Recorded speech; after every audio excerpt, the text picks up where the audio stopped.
Fəsil 38. Qabaqlar Moskvanın gecə həyatı ciddi nəzarət altında idi. Çox az müəssisənin gecə yarıdan sonra işləmək icazəsi vardı. Klublar yox idi. Olanlar isə yalnız rayon komsomol təşkilatının nəzarəti ilə çalışırdı. Hər şey 90-cı illərin əvvəllərində dəyişdi. Yağışdan sonra çıxan göbələklərdə artan kazino və klublar səhərə qədər işləyirdi. Kazinolarda bütün var-yoxunu uduza bilərdin. Klublarda populyar artistlər çıxış edirdilər. Onlar pulu yalnız belə yerlərdə qazanırdılar. Bu klublarda iri və xırda dəniz xərçəngi, qurbağa, ilbiz və başqa dəniz nimətləri ilə şam etmək ən müxtəlif içkilərdən yerli barmenlərin təqdim etmə fantaziyalarına uyğun dadmaq olardı. Hər növ seks xidmət göstərən fahişələr də öz işində idi. Tverskaya küçəsində və başqa obyektlərdə əxlaqsız qadınların hətta evdə qarantiyalı və təhlükəsiz xidməti təklif edilirdi. Drongonun olduğu bilyard yeri saat 5-ə qədər açıq idi. Bu, başqalarından fərqlənən maraqlı klub idi. Burada oyuncular əsl savaş üçün yığışırdılar. Məhz gecə keçəndən sonra bura yığışır, samballı məbləğə səhərə qədər oynayırdılar.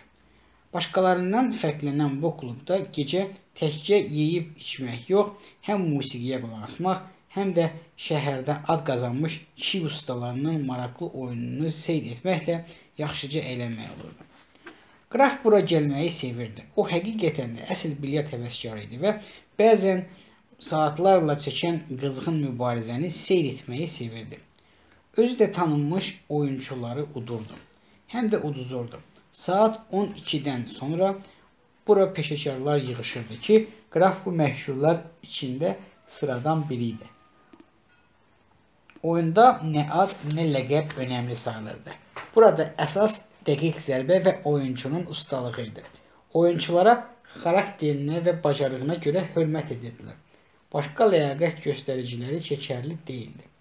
Gecə bura həqiqətən də istirahət etmək üçün tanınmış aktyorlar, populyar teleaparçılar, şöhrətli idmançılar gəlirdilər. Gecə yarıdan sonra gələn qraf öz sevimli yerində, barda piştaxtanın yanında oturub cangüdənləri ilə bircə Dimanın oyununu izləyir, onun Novgoroddan gələn tanınmış rəqibini ustalıqla udmasına diqqətlə baxırdı. Oyun tamaşaçıların rəğbətli səs-küyü altında keçdi. Afərin! Qraf Dimanı təriflədi. O, onun masasına yaxınlaşdı. Əla oynayırsan, otur bizimlə pivə iç, dedi. Sən niyə oynamırsan? Can güdənlərinin yanında oturan Dima soruşdu. Barmen onlara dərhal 2 böyük bakalda pivə verdi. Hələ istəmirəm. Kazandan qonağım gəlməlidir. Qraf başa saldı. Onunla 2 həftə öncə oynamışdıq. Bəlkə xatırlayırsan, qarabəniz idi. Onu udmuşdum onda. Vəd edib ki, bugün gələcək. Yadımda deyil. Sən görərdin, bugün bir qoca məni necə aşağıladı. Belə axsağın biri idi. Əlində də əsa gəlmişdi. Mən onu əvvəlcə sadəcə parçaladım. Sonra isə o məni yerimə oturtdu. Əla oynayırdı. Dima pivəni bakalını qaldıraraq hörmətlə dedi. Səni uddu, qraf inanmadı. Haradan gəlmişdi? Necə uduzdum, görsəydin, Dima başını yellədi. Burada bir Qafqazlı vardı. Hər zaman mənə qarşı o qoyurdu. Düzünü desəm, əvvəlcə düşündüm ki, bu quramadır. Mənə qarşı oynamağı peşəkar gətiriblər. Qoca əla oynayırdı. Qafqazlı pul götürmədi. Əylənmək üçün oynadığını dedi. Başa düşdüm ki, yalancı deyirlər. Qoca da marağa gəlmişdi bura. Bəlkə yenə də gəldi. Onun adını soruşdun, qraf maraqlandı. Bəlkə o qocalardandır. Hələ müharibə vaxtı bilirsən necə sənətkarlar vardı. Mən uşaqlıqda onların zərbələrini görmüşəm. Sehirbazdılar. Ola bilər, Dima razılaşdı. Bəlkə də gələr, amma Qafqazlı dəqiq gələcək. Səninlə işi var. Nə iş? Qraf üz gözünü turşutdu. Bilmirəm. Dedim ki, 2-3 üçün gəlsin. Sən narahat olma. Mənim gözüm pisi yaxşıdan seçir. O etibarlıdır. Ona xəbərdarlıq etdim. Dedim, işdir, quyruq gətirsə, başını bədənindən qopardarıq. gətirdikləri ilə bircə. Deyəsən, başa düşdü. Etibarlı nə deməkdir? Qraf əsəbləşdi. Kimdir o? Onu haradan tanıyırsan? Gələr görərsən, Dima müəmmalı şəkildə dedi. Səni oğlanındakı kimi onun da oyuncağı var. O Cangüdənə işarə etdi. Ona görə də milisləri sevmir. Dedi ki, onu Roman sənin televiziyadakı dostun göndərib. Televiziyadakı deyirsən? Qraf pərt halda soruşdu. Aha, baxaq görək kimdir? Mixail. O Cangüdəninə müraciət etdi. Hər ehtimala qarşı uşaqlara zəng vur. Qoy üçü gəlsin. Oyuncaqları ilə birlikdə. Bəlkə Qafqazlı dostdur. Ola da bilər, olmaya da. Onu qarşılamaq lazım olacaq. Cangüdən mobil telefonunu çıxartdı. Bu sözləri eşidəndə Dima başını yerlədi. O milisə oxşamır, dedi. Mən sənə deyirəm, oxşamır. Vacib işi var səninlə, ona görə də gəlib. Heç nə olmaz. Etibarlıdırsa uşaqlar ona mane olmayacaqlar. Amma tamaşa oynamaq istəyirsə, onda onun özünə necə lazımdır dərs keçərik. Qraf hədələyici tonda ucadan dedi. Drongo isə bu vaxt Kapustinin otağında çəkdiyi şəkilləri çıxarırdı. Kapustinin masanın üstünə sənədləri atılmışdı. Drongo onları elə çəkmişdi ki, obyektivə düşsün. Kağızlardan birinin üstündə gümüş salatqabı yazılmışdı. Yazını kimsə qaralamışdı. Ola bilər ki, Kapustin onu tamamlayıb üstündən bitirmək yazmışdı. Nəyi bitirmək və gümüş salatqabı ilə telekanalın içinə nə dəxli olduğunu Drongo başa düşmədi. Ancaq hər ehtimala qarşı yadında saxladı. Gecə yarısı o görüşə getmək üçün geyindi. Elə bu vaxt qapının zəngi çalındı. O, həmişəki kimi ehtiyatla yan-pörtü qapıya yaxınlaşdı. Bu Lena idi. O, onu mənzilə buraxdı. Hara gedirsən? Qadın soruşdu. Belə geç. İşim var. Qadın heç bir söz soruşmadan ona baxırdı. Anladı ki, başa salmaq gərəkdir. Bəlkə qadın onu düz anlamırdı. Başqasının yanına getdiyini düşünürdü. Özünü təmizə çıxarmağı cəhd etsəydi, axmaq və gülməli görünərdi. Drongo'nun özünə də təəccüblü göründü ki, hara getdiyini ona başa salır. Bilyard oynanılan yerə qrafla görüşməyə gedirəm. Bunu Tarxanovdan əvvəl etməliyəm. Aydındır. Sən işi axıra çatdırmaq istəyirsən. O sakit dedi. Sona qədər getmək istəyirsən. Başın divara dəyənə qədər. Ola bilər, Drongo güldü. Qoç bürcündənəm. Onlar inatçıl olurlar. Bütün divarları başları ilə vurub dağıdırlar. Yeri gəlmişkən, heç vaxt soruşmamışam. Bəs sən hansı bürcdənsən? Son illər bunlara inanmağa başlamışam. Nə vaxt anadan olmusan? Axmaqlıq etmə, qadın gülümsündü. Zarafatsız, o gərginliyi azaltmaq üçün gülürdüm. Deyə bilərsən axı. Mən balıq bürcündənəm. Səni həqiqətən də maraqlandırırsa, Lena cavablarına gülərək dedi. İdeal təsadüflərdəndir. Drongo şövqlə dedi. Bizim bürclərimiz uyğun gəlir. Dayan. Qadın barmaqları ilə onun dodaqlarına toxunaraq dedi. Dayan. O çox ciddi görünürdü. Sənə düzünü demək istəyirəm. Lena sakit başladı. Mən bura bir də heç vaxt gəlməyəcəyəm. Drongo sustu. Adəti üzrə belə danışıqlarda niyə deyib onu fikrindən döndərməli, onsuz qala bilməyəcəyini deməli idi. O bilirdi ki, danışmaq lazımdır. Ancaq sadəcə dayanıb baxırdı. Qadın əli ilə onun yanağına toxundu.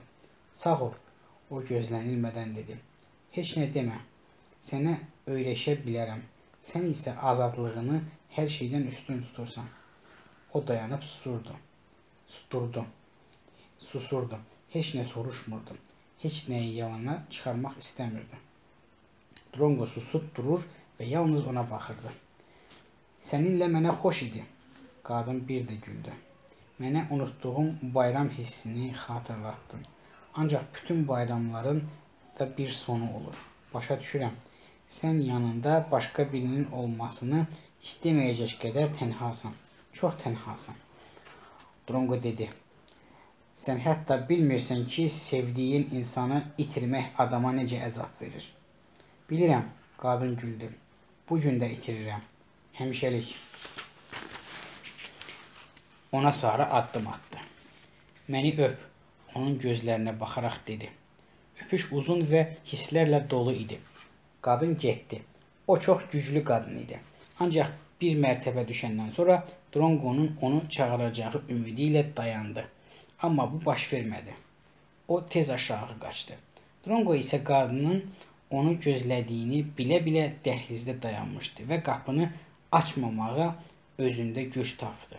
Baxmayaraq ki, əlini 2 dəfə qaldırıb indirdi. Lena güclü qadın idi. Ancaq o belə güclü kişi değildi. Belə anlaşılmaz hisslərlə o qrafla görüşə getdi. Silahı da götürmüşdü. Yalançı bığ ona lazımsız görünsə də onları yapışdırdı. Nədənsə onun bütün heyecanı, hissləri qadına və özünə qarşı mərhəməti qrafa qarşı şiddətli nifrətə çevrilmişdi. Taksiyə oturanda soyuqqanlıqla düşündü ki, onu bugün dayandırmaq mümkün olmayacaq. 2-yə 15 dəqiqə qalmış gəldi. Binanın qabağında çox gözəl maşınların dayanması burada həyatın qaynar olmasını göstərirdi. O zala girdi. Tamaşaçıların və oyuncuların səsi bir-birinə qarışmışdı. Bara yaxınlaşdı. Dimanı uzaqdan görmüşdü. Salam Diman, o dedi. Gördüyün kimi gəlmişəm. Salam. Arxasından səs gəldi. Bu qraf idi. Drongo onu dərhal tanıdı. Gərilmiş, vəhşi, ifadəli siması gözləri. Drongo bunları şəkildən yadda saxlamışdı. Dima gülümsədi. 2 tənha yollarındakı kədəri bölüşmək üçün rastlaşdı. O saxtacarcasına oxumağa çalışdı. Mənsiz danışın. Mənsə uşaqların yanına gedim. İndi mənim növbəmdir. Drongo qarşısında oturan adama baxırdı. Bu, onun çoxdan axtardığıydı. Məhz onun adamları televiziyanın önündə Drongo'ya hücum etmişdilər. Onun əmri ilə Svetanı qətlə yetirmişdilər. Aleksey Mironovun öldürülməsi üçün killeri kimin tutduğunu da o bilirdi, şübhəsiz. Salam, qraf naməlum adamın gözünün içinə diqqətlə baxaraq dedi. Mən səni hardasa görmüşəm. Həbsxanada, Drongo ucadan dedi. Elə ucadan dedi ki, ətrafda oturanlardan bəziləri onlara tərəf döndülər. Suxomidə görüşmüşdük. Orada 91-də baş verənləri xatırlayırsan? Yadımdadır. Qraf ağ hamar dişlərini göstərdi. Bəlkə də səni orada görmüşəm. Uşaqlar onda yaxşı əyləndilər. Bu, avtoritetlərin Suxomi həbsxanasında məşhur qiyamı idi. Onda məhkumlar türmə rəhbərlərini əsir götürüb nəzarəti ələ keçirmişdilər. Din və DTK xüsusi təyinatlılarının Alfa qrupunun bura yeridilməsindən sonra ixtişaşın qarşısı alınmışdı. Mən səni orada gördüyümü yadıma sala bilmirəm. Qraf başını yellədi. Mən orada yalnız bir gün olmuşam. Sonra getdim. Drongo başa saldı. O özünü iştirakçı kimi qələmə vermək üçün bu hadisələr barədə yetərincə məlumatlı idi. Orada 12 kamerada qocalar otururdu. 12-ci kamerada qocalar otururdu. Düzdür, qraf hələ də onun üzünə baxırdı. Sonra masaya işarə etdi. Otur danışaq. Drongo gördü ki, zalın müxtəlif yerlərindən bir neçə nəfər onları diqqətlə izləyir. O bilirdi ki, bura qrafın məkanıdır və burada onun mühafizəçiləri var. Ancaq artıq gecdir, geriyə yol yox idi. Qrafla üzbəüz oturdu. Gözücü sezdi ki, ona maraqlarını gizlətməyən 2 nəfər arxasındakı masaya oturdu. Amma divarın yanında məni nahaq yerə oturtdun. Drongo nədənsə sevincək düşündü. Bu səhvdir. Məni mərkəzdə oturtmaq lazım idi ki, istiqaməti müəyyənləşdirmək çətin olsun. O saata baxdı. 2 idi. Bu vaxt zala bir nəfər girdi. O yenə axsayırdı və əlində yenə də əsa vardı. Onu görüb Drongo gülümsündü. Vladimir Vladimiroviç olan yerdə artıq heç nədən qorxmaq lazım deyildi. Burada hətta bütün quldur dəstəsi olsa da o vəziyyətdən çıxış yolu tapacaq. İçəri girənə gülümsəyən Drongo üzünü qrafa tərəf çevirdi. Axı səni haradasa görmüşəm. Drongoya hələ də diqqətlə baxan qraf onu xatırlamamağından əziyyət çəkirdi. Özün çox tanış gəlir. Ola bilər, Drongo razılaşdı. Vacib işim var, qraf. Nədir? O çiyinlərini çəkdi. Mən səni tanımıram. İlk dəfədir görürəm. Adını bilmirəm. Səninlə nə işim ola bilər? Deyirdin axı, üzüm tanış gəlir sənə. Drongo zarafat etdi. Sən məni çaşdırma. Qraf güldü. Tanış sima vəsiqə deyil. Haradan bilim ki, sənə inanmaq olar ya yox? Kimsən? Niyə gecə bura gəlmişsən? Bəlkə milis və ya bu təzə çıxanlardan, federallardansan? Səni kim tanıyır? Məni hamı tanıyır, Drongo güldü. Elə sən də haqqımda çox eşitmişsən. Adımı deyən kimi tanıyacaqsan. Onda de. Tezdir hələ. Əvvəl səninlə danışmalıyam. Nə haqda? Qraf əsəbləşərək dedi. Sən bilirsən kimlə danışırsan? Mən qrafam. Moskvanın yarısı məni tanıyır. Mən isə Qafqazdan gəlib mənimlə gizlənqaç oynayırsan. Adını demirsən. Onda get. Sənin ananı Drongo susaraq təhqirə dözdü. Qrafa diqqətlə baxdı. Qəribə adamsan. Burada danışa bilmərəm. Elə bilirsən boşuna gəlmişəm. Zalda yox, təklikdə danışmaq istəyirəm səninlə. Təklikdə, qraf gülümsündü. Silahını uşaqlara təhvil verirsən, ya onu özündə saxlayırsan? İkilikdə danışacaqsa verərəm, Drongo əminliklə dedi. Bilirsən, çox vacib işdir. Gedək, qraf ayağa qalxdı. Drongo da ardınca durdu. Vladimir Vladimiroviç onların qalxdığını gördü. Hər şey qaydası ilə gedirdi. Zaldan dəhlizə keçdilər. Qrafın arxasınca Drongo, ondan sonra isə cangüdənlər gəlirdi. Onun silahını alın, qraf çevrilərək dedi. Üstünü də diqqətlə axtardı.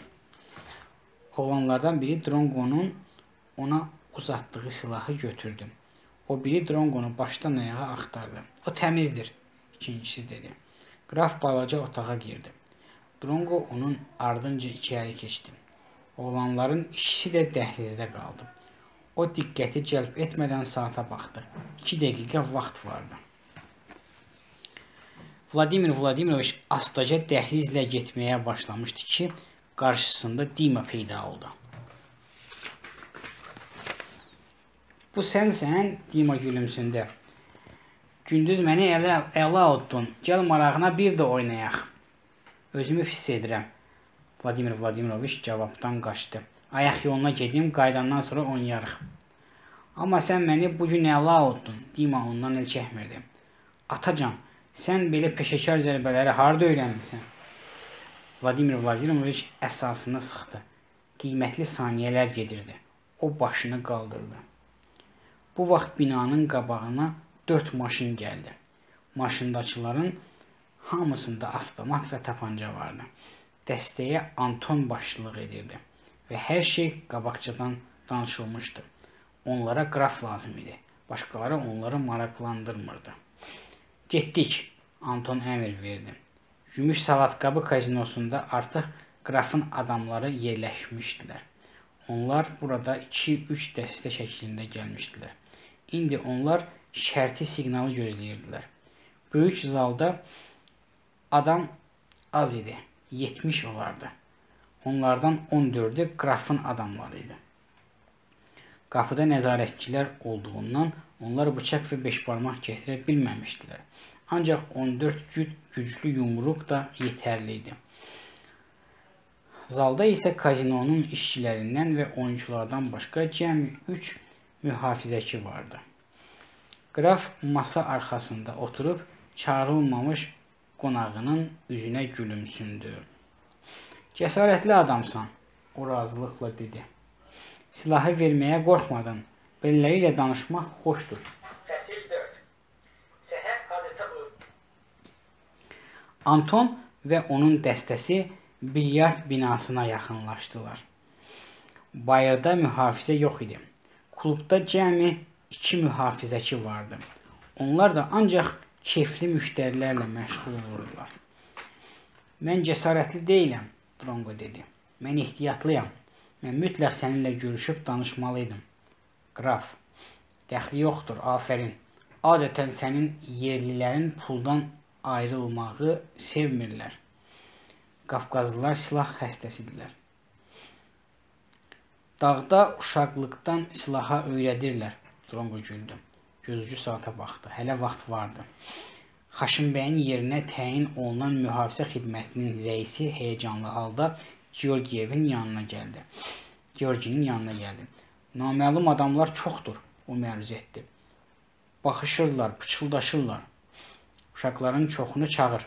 Kurçadze tez qərar verdi. De ki, böyük zalı mənlə birləşdirsinlər. Anton və onun adamları artıq bilyard yerləşən binanın yaxınlığındaydılar. Ətrafda heç kim yox idi. Anton adamlarına içəri girmək üçün işarə vermək istəyirdi ki, qrafın binanın yaxınlığında dayanmış maşınını gördü. İçində 2 nəfər vardı. Ora, Anton maşını göstərdi. Bir neçə nəfər səssizcə ora qaçdı. Qrafın uşaqları maşında yatmışdılar. Onları öldürmədilər. Dartıb maşından saldılar. Səsləri kəsilənə qədər təpiklədilər. Əvvəl bir neçə nəfər girir. Anton öz uşaqlarından üçünü göstərərək dedi. Qalanları isə binanın ətrafında yerlərinə tuturlar. Qrafın şəkli hamıda var. Sağ getsə, heç kim bunu bizə bağışlamayacaq. Nə göndərən adam, nə də qraf. Məncə siz məni başa düşdünüz, uşaqlar. Dronqonun qarşısındakı quldur başa düşmürdü ki, o niyə vaxtı uzadır. Deyirdi, axı tək qalmaq istəyir. Niyə əsas məsələyə keçmir? Dronqo saniyə əqrəbinin 2-ci dairəyə başladığını gördü. Səninlə çoxdan görüşmək istəyərdim, qraf, o dedi. Sən axı mənim haqqımda çox eşitmirsən, yadına düşməsən belə. Ləqəbini desəm bəlkə tanıdım, qraf razılaşdı. Niyə görmək istəyirdin? Eşidirəm səni.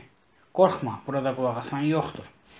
Dimanın dəhlizdə ləngitdiyi Vladimir Vladimiroviç gülərək ondan ayrılıb, qrafla Dronqo girən otağa tərəf gəldi. Qapıda dayanan həmin 2 oğlan heç ona əhəmiyyət də verməyib, üzünü yana çevirdi. Əlində əsa olan qoca onlar üçün təhlükəli deyildi. Oğlanlar qocanın məhz onlara sarı gəldiyini düşünməyərək heç o tərəfə baxmırdılar da. Kazinoda canlanma başlandı. Sanki kimsə qeybdən onlara əmr etdi. Bir neçə nəfər krupiyeni, yəni kart paylayanı fırıldaqçılıqda günahlandırmağa başladı. Biri onun əlindən tutaraq paltarının qolundan oyun kartını çıxartdı. Bu blackjack oynanılan masada idi.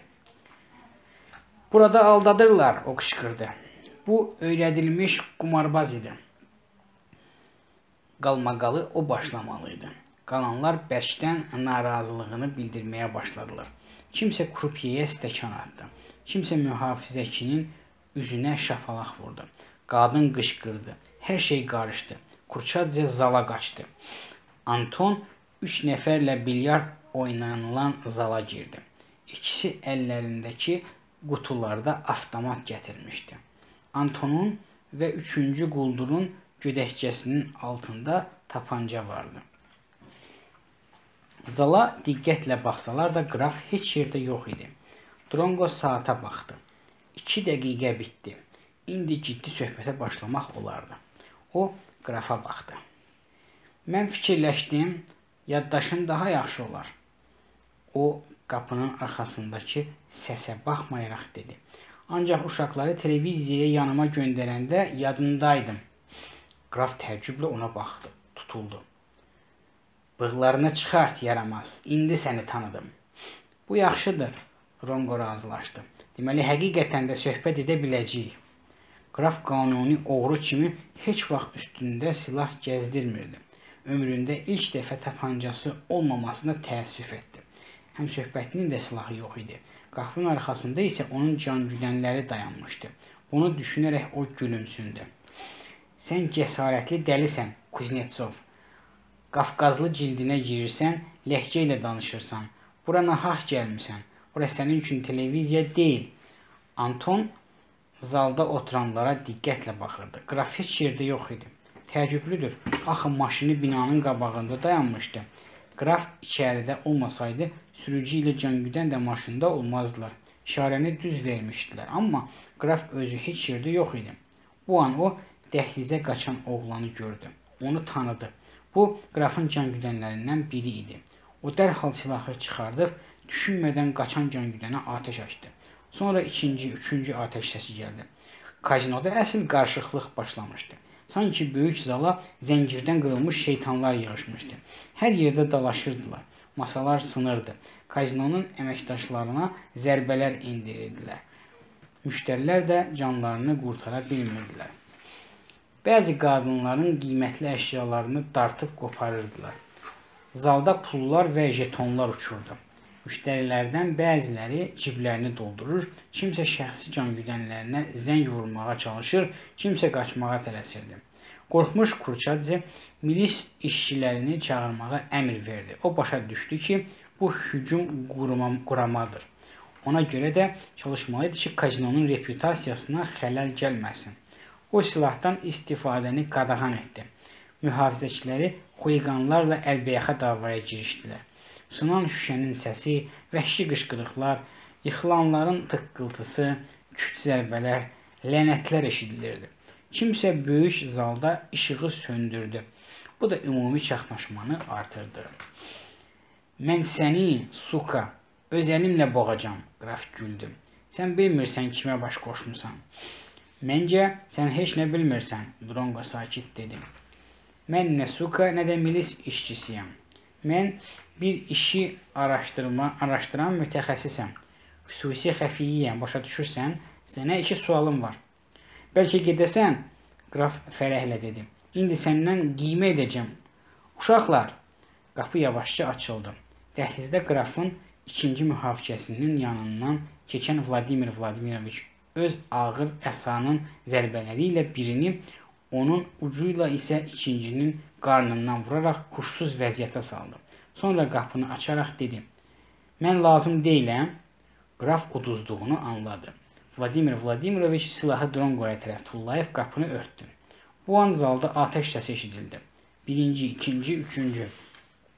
Anton qaçana arxadan atəş açdı. İkincisi hədəfə dəydi. Bədbəxt toqquşub yıxıldı. Bilyard zalındakı oyuncular sanki dondular. Antonla gələn quldurlar qutuları tullayıb silahları çıxartdılar. Anton üçüncü atəşi tavana açdı. Susun, o qışqırdı. Bu soyğunçuluq deyil. Qraf hanı? Qraf heyrətlə Drongoya baxdı. O düşünmürdü ki, burada atəş açarlar. Əməliyyatı ustalıqla hazırlamışdılar. Atəş olmamalı idi. Amma onlar eşidilirdi. Qapı açıldı.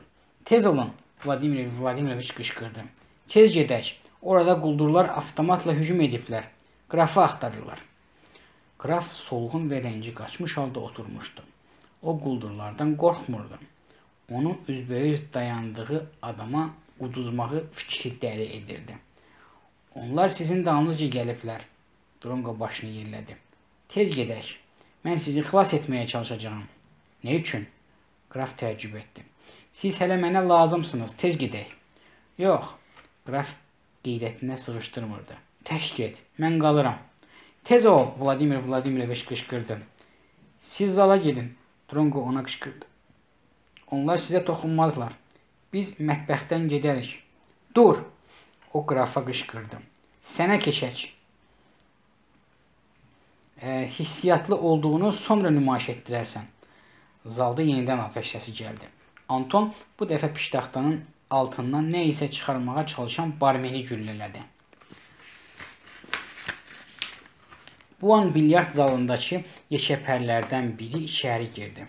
Onun qaz tapancası olsa da ağlı yoxdur. O silah çıxararaq bərkdən qışqırdı. Əllər yuxarı! Dərhal avtomatdan açılan ardıcıl 2 güllə onu divara yapışdırdı.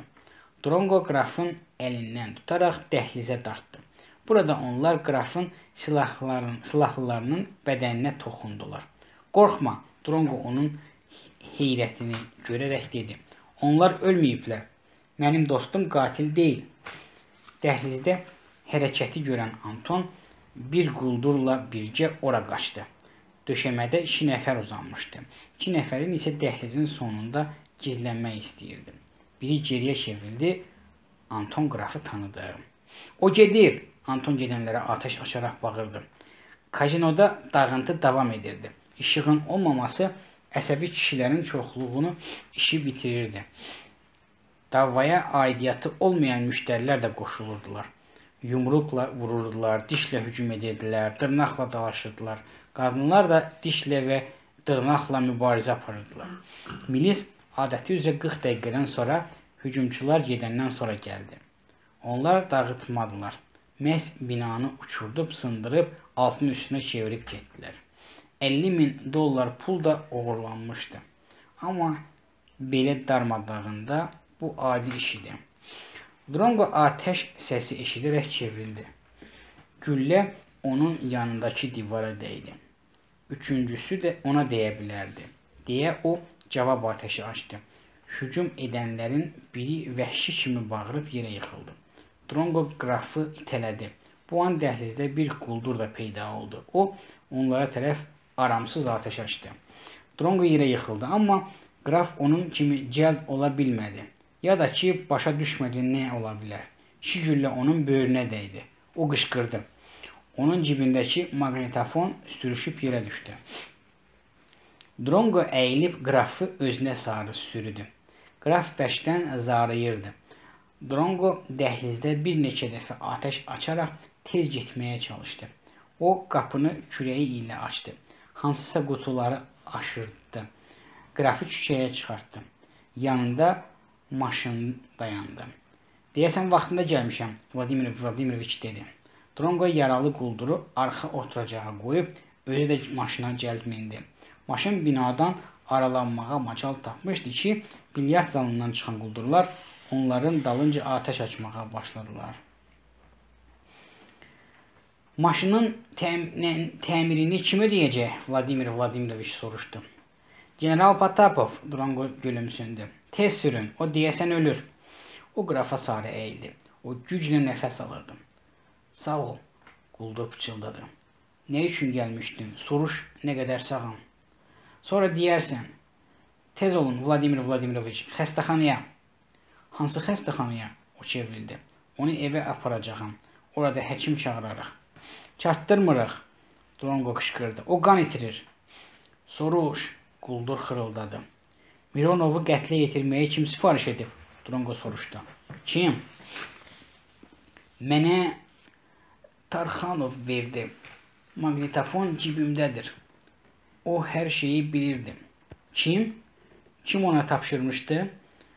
Quldur soyadı deyərək huşunu itirdi. Tez olun, Drongo Vladimir Vladimiroviçdən xahiş etdi. Sonra sakitcə soruşdu. Siz soyadı eşitdiniz? Yox, Vladimir Vladimiroviç ciddi tərzdə dedi.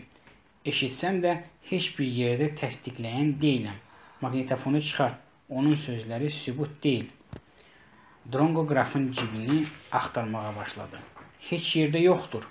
Yəqin mən onu aparanda cibindən düşüb. Ora qayıtmalıyam. Düz silahlıların üstünə. Dəli olma, Vladimiroviç əsəbləşdi. Sən necə analitiksən, sabah axtararsan. Onu xəstəxanaya aparmaq lazımdır.